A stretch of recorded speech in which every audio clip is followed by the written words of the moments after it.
The Commodore X16 and the Mega65 on one table. How do they compare? Let me give you an overview of both so you can decide for yourself which one you prefer.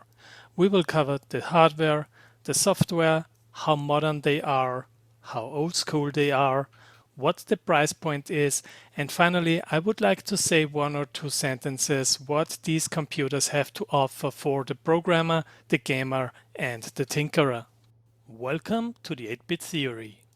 The Mega65 has the Commodore look and feel we all love, and the case is a very faithful recreation of the C65 case. Just in case and for whatever reason, you can also get all of the parts separately. I have read reports about people not being happy with the quality of the case. My revision is R6 and I don't see any issues with mine. From a visual perspective, the Mega65 serves nostalgia very well, and I like the floppy drive because I still like floppy disks. I guess this is as much a modern retro computer as it can be. The past couple of years we have seen numerous remakes of old computers, including the Commodore ones. Besides being a new product, the Mega65 doesn't have to hide behind any of these. As you can see, I don't have a case for the X16. Two official cases are available for purchase, but these come as a separate order from a different shop, which is in the UK. They have extensive information on shipping and customs on their website, so if you're interested in a case, make sure to read these first. Two desktop flavors are available for the X16 as opposed to the Mega65, but in turn no wedge-style keyboard computer all-in-one case is available. Would a case like that even be possible? Looking at the size of the mainboard, it doesn't exceed the dimensions of the C128 mainboard, so an X16 in a keyboard case in a similar size should be doable. However, you might need to sacrifice the expansion ports, at least those pointing upwards. The X16 definitely does not look like a Commodore offspring, but more like a IBM compatible PC from the XT or 286 era, so there is nostalgia as well, just not so much Commodore nostalgia. On the X16, the keyboard has a PS2 connector, just like a PC again. This is the standard keyboard you can get from TechSelect, and it makes sense to use an X16 specific one, especially for the printed characters on the keys.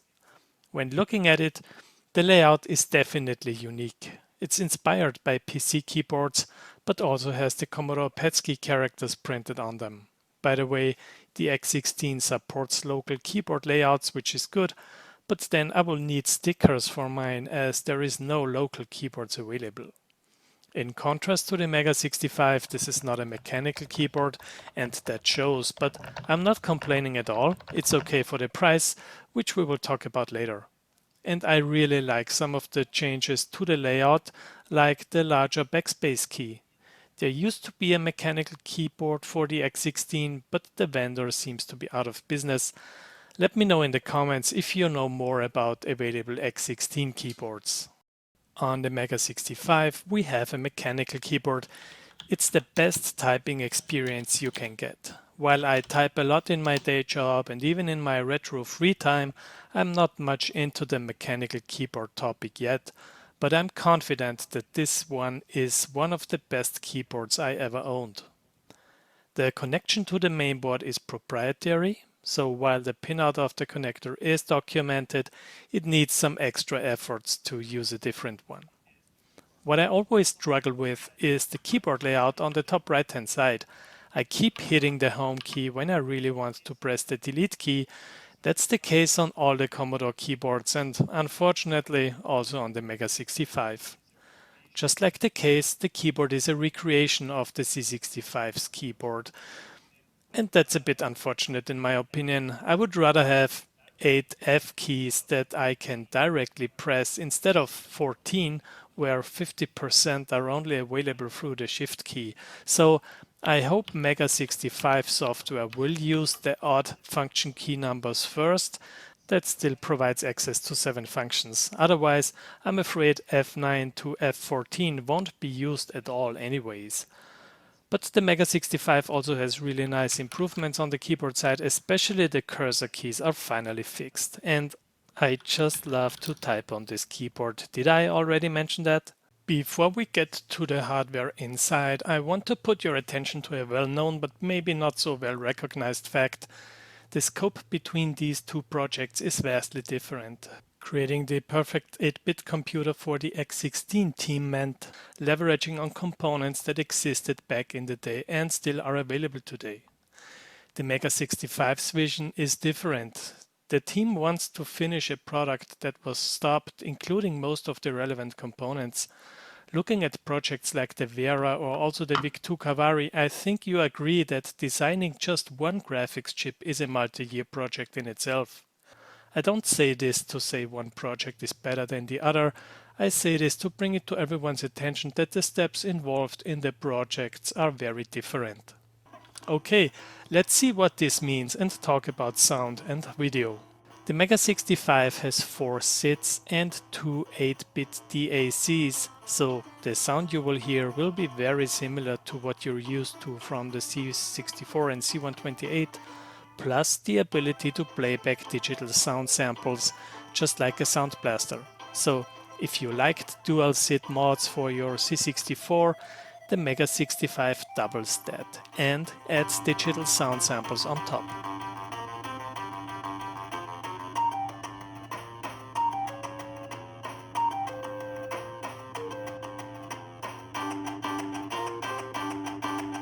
The X16 comes with a Yamaha YM2151 chip.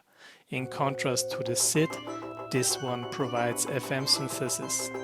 You might be familiar with this from the DOS era, so the X16's music playback is very close to Adlib and Sound Blaster cards, and that again puts it closer to the IBM PCs than to the Commodores. Plus, the X16's graphics adapter, the VERA, can also produce sound, not just graphics and text. That programmable sound generator can only produce square waves and is not as flexible as the SID in general, but in combination with FM synthesis it allows the X16 to create its own sound characteristic.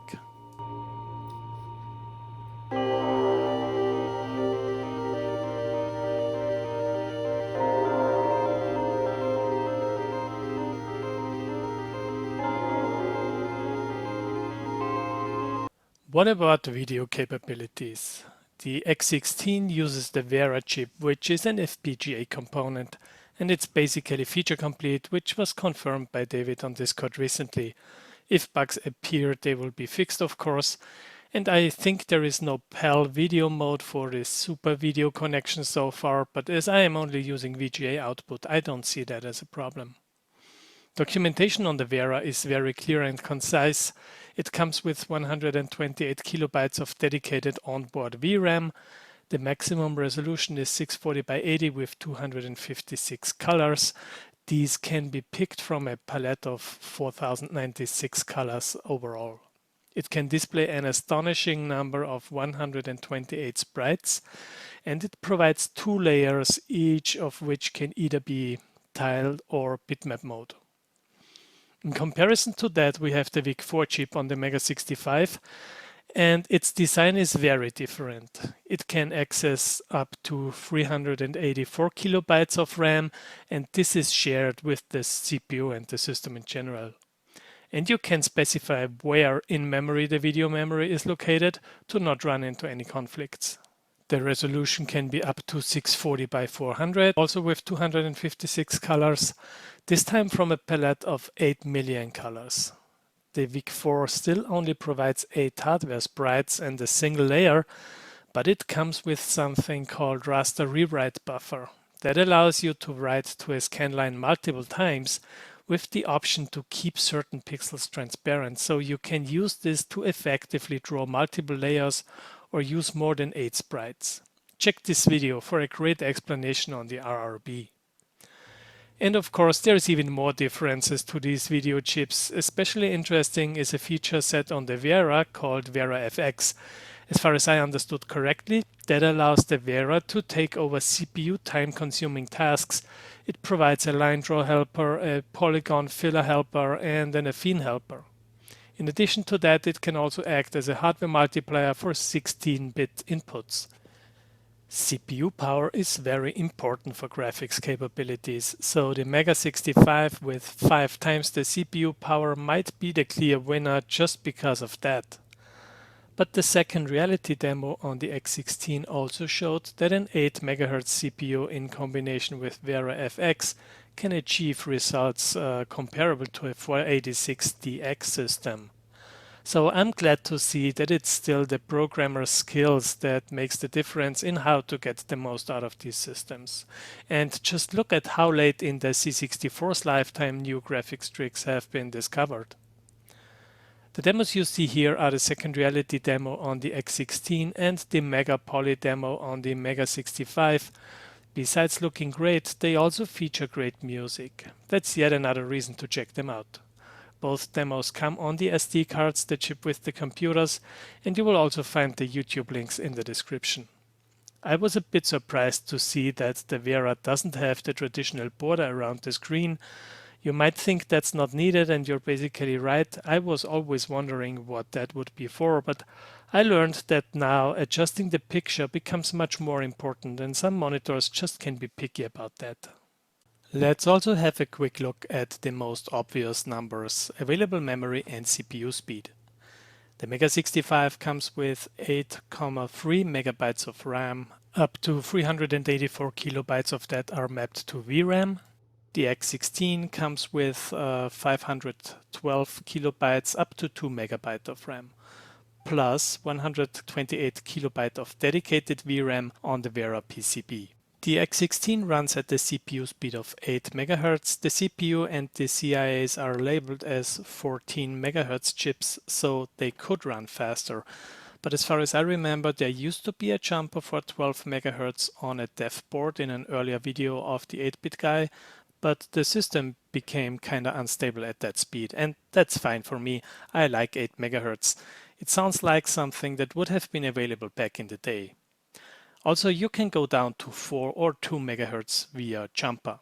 The Mega65 can run up to 40.5 MHz. If you're into assembly language, the CPU in the Mega65 has an additional index register, the C register, and it has a virtual Q register that allows to use accumulator and all index registers as a single 32-bit register. What about the peripherals? The Mega65 has an expansion board that's compatible to C64 modules. The Mega65 module format is specified, but there are no modules available as of yet. Be careful, larger modules might not fit, as the IEC port and the VGA connector are really close by. Like its ancestors, we have 2 joystick ports for single button joystick and paddles, but unlike them, we do not have a user port here. It would come with an expansion port that's planned though, if I'm not mistaken. The X16 also has 2 joystick ports, but based on the Super Nintendo that allows for 4 fire buttons. In addition to that, there is pin headers for 2 more ports. That allows for 4 player games with more or less built-in capabilities. The expansion ports are not compatible to the C64s. Also, there is a user port pin header that requires populating that 6522 socket and 2 protection ICs. Together with the RAM chips, you can order these as developer kit upgrade. The user port is also not compatible to the C64's user port. One difference is the lacking 9 volts AC, for example. And it's only pin headers, so I don't know right now what an actual edge connector would look like. Both computers feature an IEC connector that allows for connecting disk drives or printers, and both are considered obsolete, especially disk drives, but the same goes for 8-bit computers, so we're in good company here. So I changed the setup here a bit. I will load the program from the 1541-2 and I will print to a Commodore MPS 1250. Let's try the Mega65 first. I wrote a small program to print grids for Battleship. I tend to play this with my kids every now and then. This is just a basic program that opens channel 4 and does the printing. Funny enough, that basic program runs on the C128 just as well as it does on the C64, so no version-specific basic commands seem to be in. And you can see and hear it is printing. I tend to lose about one SD card per year, they just stop working. And when that happens, you lose hundreds of disk images in one instance. Especially losing save games is tough. But if a disk dies, it's just that one disk. And you can usually see that coming.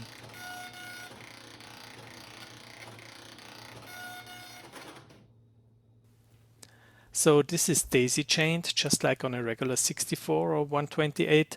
The Mega65 goes to the disk drive, and from there another cable goes to the printer. Now I will connect the other cable to the disk drive, the one that comes from the X16. I tried to use an IEC switch, but it didn't like both computers being connected because that switch only switches one pin, with the other signals still connected.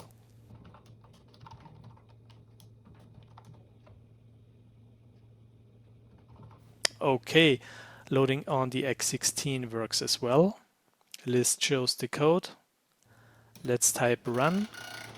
And it also prints. And you can trust me when I say that the same disk and program also runs on the C64 and the C128.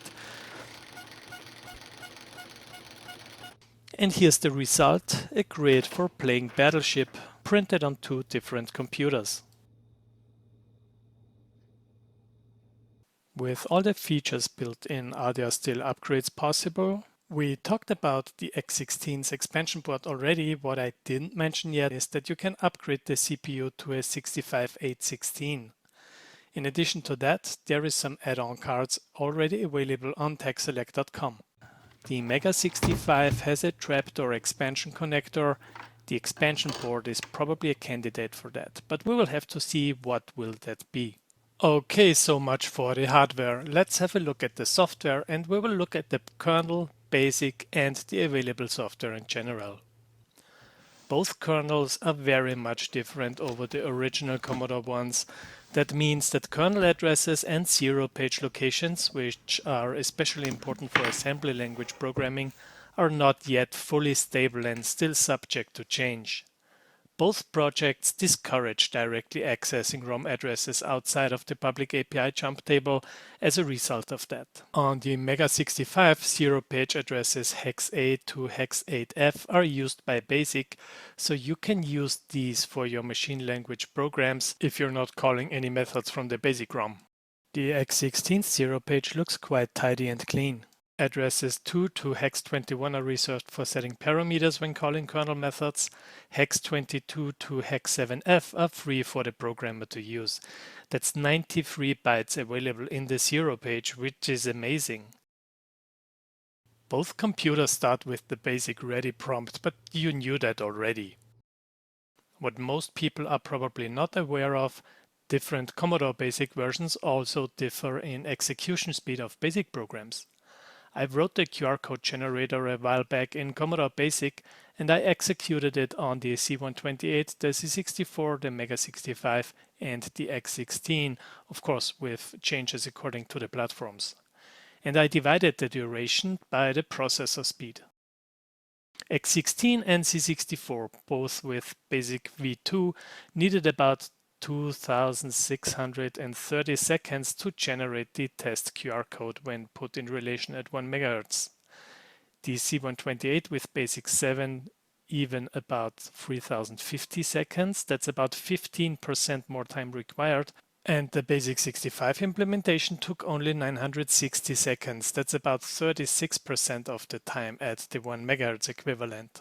This improvement is a combination of multiple factors. For example, some of the newer keywords that were introduced after BASIC 2 might make a big difference in that use case. If you're interested in more details on the QR code generator, check out the video. The basic interpreters of both computers might still receive new keywords if useful proposals come in. To compare the two basic flavors, I'll use a small program I'm currently writing for a competition. It's a first-person labyrinth renderer that uses the basic draw commands. Basic 65's drawing commands are all still based on the C65's basic 10, and that means all the drawing is done using the VIC Freeze feature set, not the VIC Force. When running this at 1 MHz, I found it to be a bit slow. So I did a comparison with the C128's Basic 7, just drawing 10 lines. Here's the C128 version. It takes 69 jiffies, that's about 1.15 seconds. The Mega65 at 1 MHz takes about 1.3 seconds. Basic 65 is a tad slower than the C128 here. Of course, when switching to 3.5 or 40 MHz, it's not an issue anymore. At 3.5 MHz, we have 0.3 seconds, which is about 20 jiffies, and at 40 MHz, we have 0.027 seconds, that's about 1.5 jiffies. Now, looking at the X16, which has also introduced basic commands for line drawing, it takes 2 jiffies here at 8 MHz, and that's just a little bit slower than Basic 65 at 40 MHz. By the way, as you can see here, Basic on the X16 is fully embracing the 2 hardware layers the VERA chip provides. Both regular text commands and graphics commands can be used simultaneously. The Mega65 differentiates between text commands for text modes and those for graphics mode. Of course, the Labyrinth program is running equally fine on both systems at their respective maximum speeds, but let's look at the source code real quick to see how the 2 graphics command sets differ. And there is not much graphics drawing involved, to be honest. First, we have to go into graphics mode. On the Mega65, this is done via screen 320, 200, 2 and screen clear 1 to clear the screen and fill it with black color. I also define the drawing area using the command viewport. We'll use that to clear the drawing area when moving around. To draw the view, we use the box command in Basic 65. This isn't just for square rectangles, it can be used for anything with 4 corners. And we'll use 0 as a last parameter. That means we don't want to fill the rectangle. On the X16, we use screen hex 80 to go to graphics mode. And I use the rectangle command to clear the screen, and there might be a better way to do this because I'm basically just drawing a rectangle that draws over everything on the screen. The X16's command for drawing rectangles only works for square rectangles, but not for freely defining the 4 corners. Actually, it has 2 commands for that. Rect is drawing solid rectangles, frame draws the frame only without filling it. So what I did here to draw the view was to just draw separate lines. Let me know in the comments if there is a better way to do this. Besides the vector drawing, both basic dialects have received more new keywords. The X16 also received some, for me, very important ones like BASLOAD for loading binary data, just to give one example, or also dedicated sound commands for both sound chips and banking and sprites and so on. It still does not come with commands for better program structure like else or loops, but it's a basic version that's very well integrated with the system. When it comes to the Mega65, don't be misguided by the bad line drawing performance. Your program might not even need that. The Mega65 is a basic powerhouse already today with powerful commands and a powerful hardware. That house just isn't quite done yet. For a list of existing applications, it's best to check the respective community pages for information. For the Mega65, this is the file host. For the X16, it is the X16 forum. For both systems, a Norton commander-like file manager is available, for example, and both systems come with a built-in text editor. Also, for both computers, you can use more programming environments and languages than just BASIC. On the Mega65, there is the Coffe break compiler or sBasic65. On the X16, there is BASLOAD, for example, which allows you to write basic code without line numbers. And you should check out Prog8, which is a new programming language that's being worked on since about 2019. Also, each system has its own dedicated emulator. On the Mega65, that's Xemu. On the X16, it's X16Emu.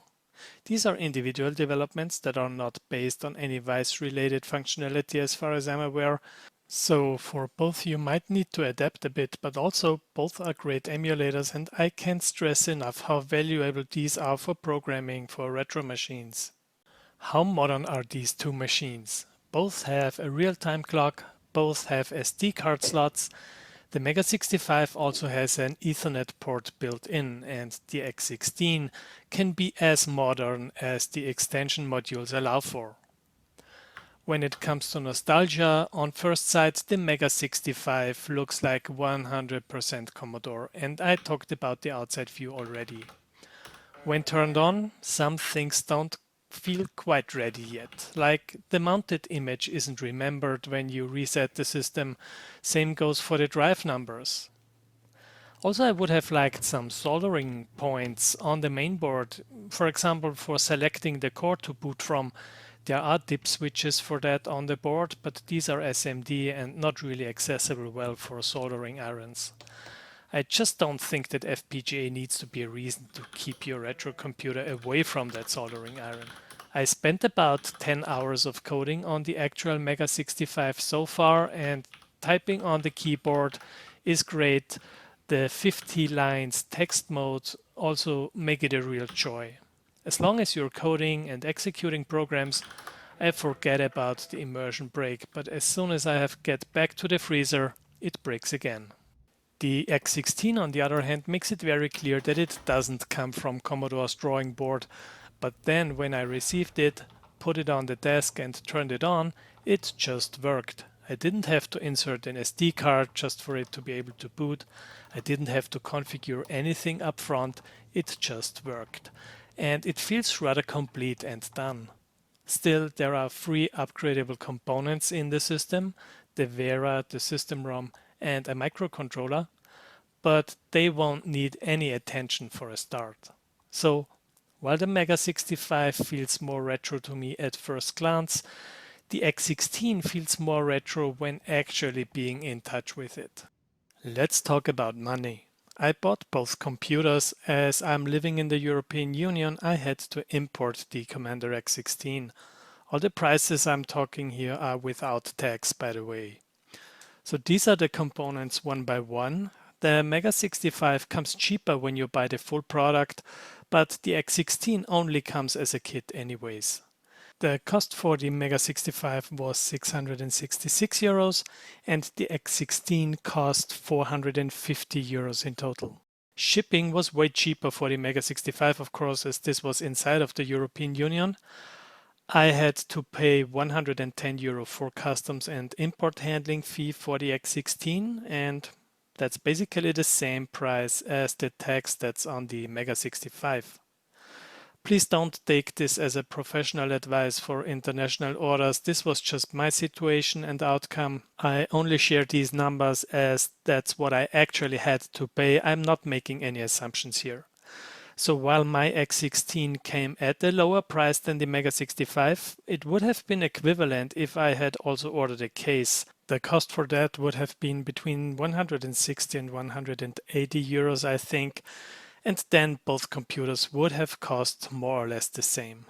Also keep in mind that international orders might be more complicated when it comes to repairs. Now, I tried to look at both computers from as many different perspectives as possible, but what does that mean for you? Which one is the right for you clearly depends on your preference, whether you're a programmer, a gamer, or more into hardware. And I want to focus on what you get today, not what's promised for the future. When looking at the programmer, the question is how deep you want to go. As I said, when talking about basic programmers will find the Mega65 to be the more powerful platform already today. Basic fully benefits from the 40 MHz and the DMA functions that are available, in addition to all the new keywords. The closer you need to get to kernel and hardware to find joy in programming, the more the X16 might be the better choice for you, because as of today it is closer to reaching the final state of a system that's comparable to the computers from back in the day. The VERA FX features, for example, make the X16 a very powerful system, but that again aims at the low-level programmer. So it really depends on how low level you want to go to know what system is better for you. Looking at the gamer next, with the Super Nintendo controller, I personally think that the X16 has more potential for modern, faster gameplay. Also, not being a computer in a keyboard wedge case might even make it attractive for couch gaming. And 4 controller ports ask for multiplayer action. It will be interesting to see how many C64 ports will show up, and while the X16 has to start fresh for its software catalog because there is no compatibility to any existing system, there are a handful of new exclusive titles available already. And while that's not a lot, in comparison, the count for well-polished Mega65 only titles is 0 to my knowledge. So while I think the Mega65 has a lot of great potential, it just didn't materialize in games that take advantage of that yet. If you like creating and modifying hardware for your retro computer, the picture is also very clear. For the X16, you can get interface cards for experimenting with the expansion slots, for example. You have chips in sockets that you can build adapters and switches for, and so on. For the Mega65, there is not a lot of options in that regards. The situation might change quite a bit though when the expansion board becomes available. Now, when looking at both computers, both still have things on their to-do list, but the X16 definitely already feels quite complete. While the Mega65 is not as far yet, I already mentioned that it's an even larger project as each single chip had to be recreated in VHDL.